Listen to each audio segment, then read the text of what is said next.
చిన్న మాట ఓటమి.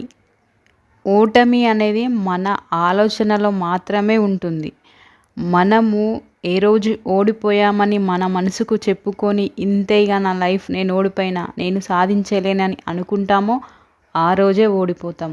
అంతే తప్ప ఏ గేమ్‌లోనో ఓడిపోతే, ఇంకెక్కడనో ఓడిపోతే మనం ఓడిపోయినట్టు కాదు. మనకు లైఫ్ ఉంటది. ఆ లైఫ్‌లో ఎన్నో విజయాలు సాధించొచ్చు. మనము ఆలోచించే విధానంలో తేడా తప్ప కొంతమంది 10థ్ ఫెయిల్ అవుతారు, కలెక్టర్ అవుతారు. అంటే వాళ్ళు 10థ్ ఫెయిల్ కాగా నేను ఓడిపోయినా అనుకోలేరు కదా! ఇంకా ముందుకెళ్ళిపోయారు. అంతే, ఒక దాంట్లో ఓటమి, ఒక దాంట్లో గెలుపు. అవి సహజం.